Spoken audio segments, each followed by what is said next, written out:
Good evening. Do you have a question for the candidates? Hi, my question is for all of the candidates. I was wondering, what would you do if you don't win in November? Okay, thank you very much. What will you do if you don't win in November? David?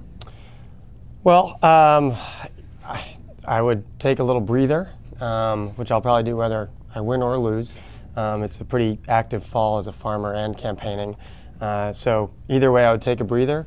My wife and I do run this farm of ours, Full Moon Farm, and I'll spend more time on that and probably be able to expand it faster to meet more of the local food demands that are out there. You know, try to make it even that much more profitable if possible. And there's certainly aspects to my business that suffer because of the public service that I give to our constituency here in Burlington. I'll have a little more time with my partner and with my child, which you know, I sometimes do miss between both the job of farming and the job of legislating.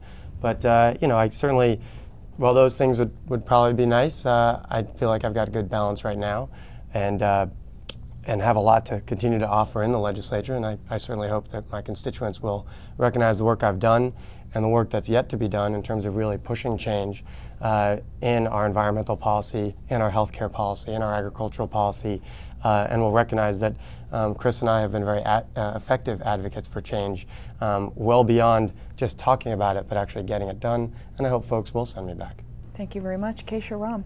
Well, you know, I'm 22 years old, so for me it's been an absolutely wonderful experience talking to as many people as I possibly can in the community and getting a sense, just looking people in the eye in the community and getting a sense of the issues that matter to them, their priorities, where they're coming from. And so I have some time to figure out what I'll do next if it doesn't work out for me this year. It has been an absolutely amazing experience so far, and one I've really enjoyed. And I'm really enjoying teaching preschool as well. I'm the policy team leader for the Burlington Climate Action Plan, so that may lead to some more permanent roles.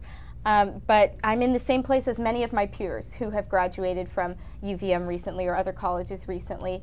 And I think, honestly, that would make me a very effective advocate in the State House, because I'd be speaking for folks who really are trying to figure out their future, enter the job market, understand how they can carve out a place for themselves in the community. But if I don't win, you know, I'll have made a lot of friends in the community, and I'll have really enjoyed this opportunity. Thank you very much. Chris Pearson. Well, it's an interesting question. My fiance and I bought a house about a little over a year ago, so I would probably get to that back deck I've been hoping to do, and you know, some projects on the house. You know, I love living in Burlington. I've been here for 17 years, so that's not going to change. I welcome being part of this community, either as a representative or as a regular citizen. I really enjoy the challenge being in Montpelier, but I sometimes feel that bruise on my forehead growing, because it can be very frustrating. Trying to move a bill through the process, trying to just get a committee hearing, just to have a discussion, to even have an idea out there, and then to get it from there to the floor, and from the floor to the other chamber, and finally to the governor's desk. You know, I campaigned last year talking about instant runoff voting, because I think we need to have a broader discussion. I'm not convinced we're served well by the two parties. For the first time ever, we got the IRV bill to the governor's desk. That was in my committee. He vetoed it. It took him 1 minute to undo the work that a lot of us had worked for very many months on. So, you know, I would spare myself that frustration if I wasn't elected. But I would be sad, because I think it's a very pivotal time in our state and actually our country's history, and I'm honored to have played a role, and I would like to continue doing that. Thank you very much. We have time for one more question. Thank you for holding. Do you have a question for the candidates?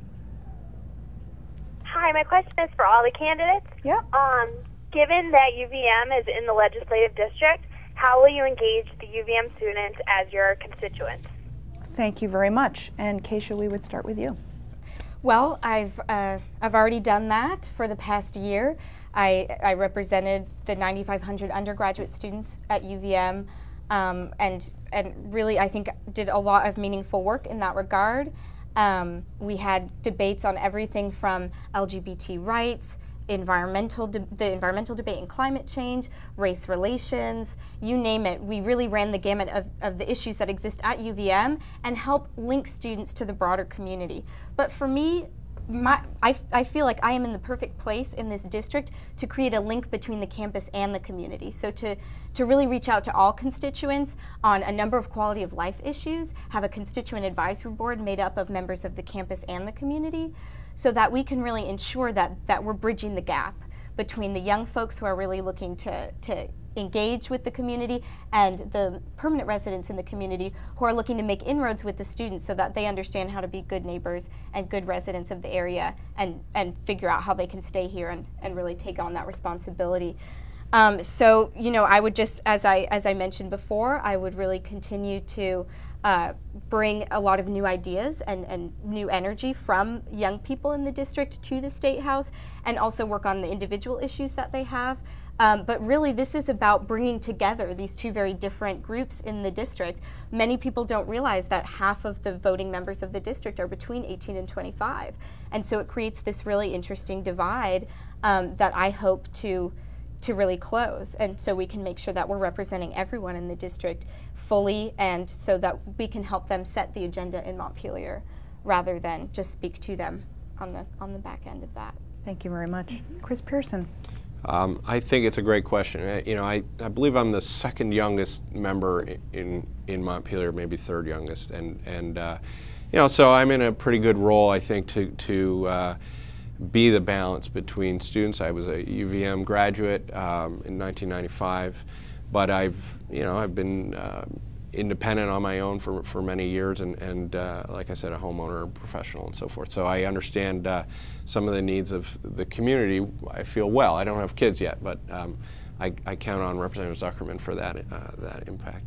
I think engaging. I have a good history of engaging University of Vermont. I speak there often in discussions and in creating dialogues. I've organized many events on campus. I have, even before I was personally involved, registered thousands of voters up on campus.